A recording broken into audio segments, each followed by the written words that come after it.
Vous avez 2 secondes pour me dire à quel endroit du studio je me trouve. Est-ce que c'est sous le bureau? Est-ce que c'est derrière la porte? Salut à tous, ça fait un bout de temps que j'ai pas regardé les infos, on va voir ce qui s'est passé pendant un an.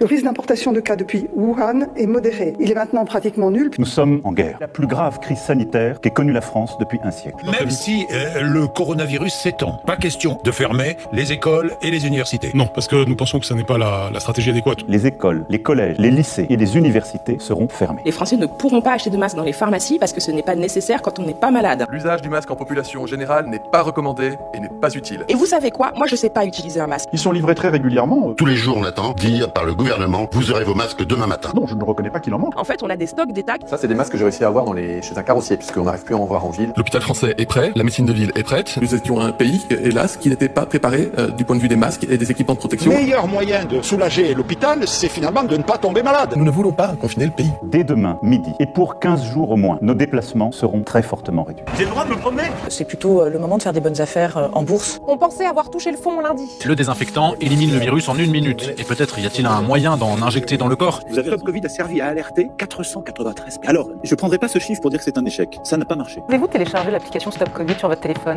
Non. Non. Quoi? Non. Le moins qu'on puisse dire, c'est qu'ils galèrent de ouf, et moi je suis un mec sympa donc j'ai envie de les aider. Du coup j'ai braqué une pharmacie pour avoir un test Covid. Attendez, je vais vous expliquer. Il y a des gens qui sont là pour faire les tests Covid, et c'est vrai que ce serait quand même dommage qu'ils se fassent contaminer, parce que visiblement on manque de personnel soignant. Le plus simple, ce serait de les remplacer par des robots. Aujourd'hui on va donc construire un robot capable de tester le Covid. J'espère que ce sera pas la dernière vidéo de ma chaîne, parce qu'il y a toutes les chances que ce soit très dangereux de demander à un robot de mettre un coton-tige de cette taille-là dans mon nez. Première étape, il faut réfléchir à notre robot, à quoi il va ressembler, comment il va fonctionner. Pour ça, j'ai une petite technique qui marche à tous les coups.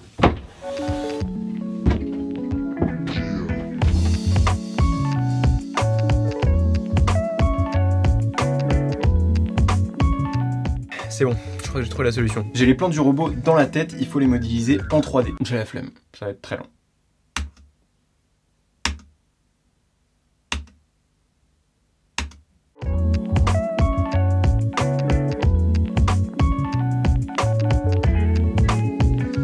C'est bon, tout est modélisé, je vais aller imprimer ça en 3D. En gros, il va y avoir un bras articulé qui va se poser sur un casque, c'est celui-là qui va tester le Covid. Et ensuite, il y aura un second bras articulé beaucoup plus petit qui permettra de faire la commande à distance. Ce robot a été entièrement imprimé avec une toute nouvelle imprimante qui coûte 4 fois moins cher que celle que j'avais achetée avant. Si ça vous intéresse, je sors en ce moment une vidéo pour en parler sur mon autre chaîne YouTube.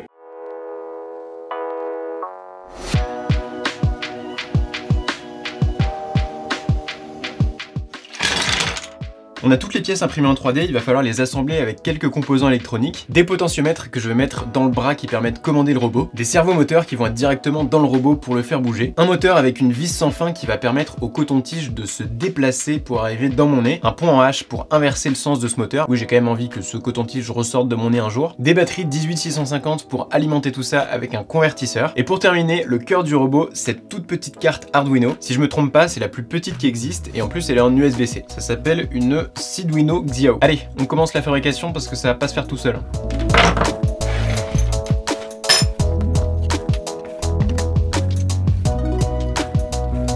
J'ai découvert ces inserts filetés qu'on peut mettre en les chauffant avec un fer à souder. J'ai trouvé le résultat tellement propre que j'en ai mis absolument partout sur le robot.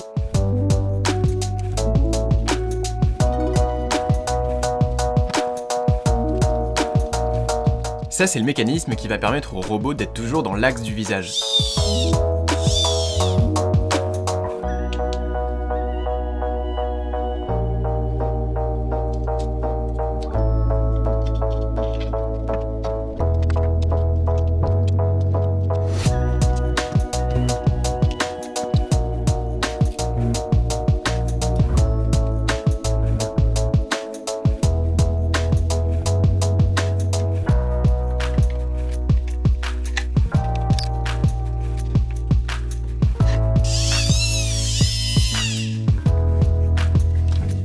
On accroche le bras robot au casque en passant bien proprement les câbles, et j'ai rajouté un poids à l'arrière parce que le bras faisait pencher le casque vers l'avant. On passe à l'assemblage de la commande avec les 4 potentiomètres.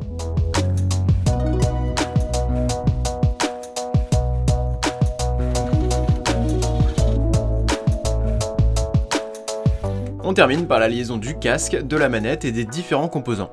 On a un bouton d'allumage juste à côté de celui qui déclenchera la sortie du coton-tige. La batterie alimente le convertisseur qui alimente le point H et tout est relié à la carte Arduino. Bon bah ça y est, le robot est terminé, il est devant moi, il est trop stylé, je suis vraiment trop content du résultat. Et donc on a une manette qui est en fait la miniature du bras robot. Quand je vais faire bouger un des axes de la manette, ça va se répercuter exactement de la même façon sur le bras robot.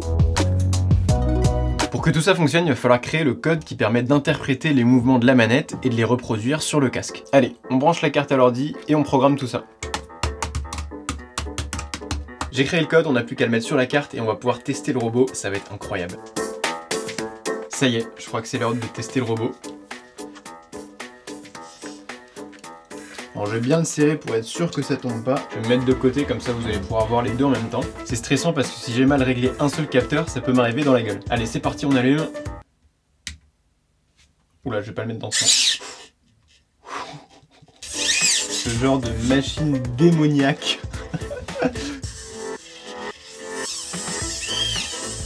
Ça marche beaucoup trop bien. On va faire la vague. Putain, je peux aller super vite hein. Et donc là, j'aurais juste à mettre le petit coton-tige, paf, le présenter, régler la narine que je veux.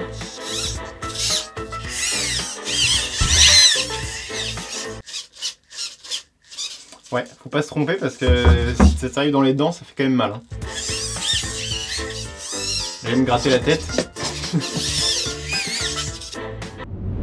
Bon allez, on va faire le test Covid. Je vous cache pas que ça me fait super peur. Vraiment, ne faites pas ça chez vous. Ça peut être hyper dangereux. Faites faire ça par un professionnel. D'ailleurs, c'est des tests qui normalement sont pas vendus au grand public. Donc alors, on va commencer avec le petit écouvillon. Bon évidemment, j'ai pas les gants, j'ai pas tout ça. Côté respect de l'hygiène, c'est pas ouf. Et donc là, je vais clipser le coton-tige sur le bras. Je sais pas si vous voyez, mais on a bien l'écouvillon sur le robot.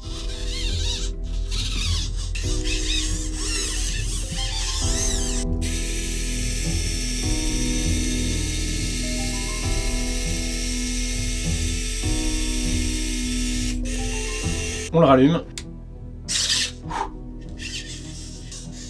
Ah ouais, ça fait peur de ouf. J'aurais jamais dû faire ça, c'est totalement con.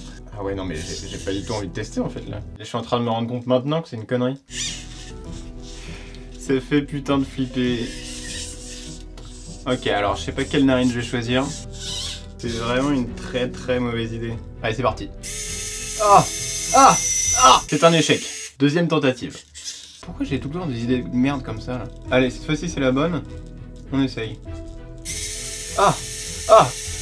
Ah! Oh putain, c'est tellement bizarre. Ouf.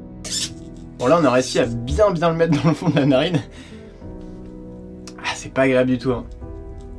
Ok, donc maintenant le but, ça va être d'aller tremper ça dans une solution. Avec, on m'a fourni une petite fiole et un réactif. Si j'ai bien compris, il faut mettre le réactif dans la fiole. 3, 4, 5, 6, 7, 8, 9, 10, allez bam. On va dire que c'est bon. Et ensuite, du coup, il faut tremper le bâtonnet dans la fiole. Je bouge pas la fiole, hein, je triche pas.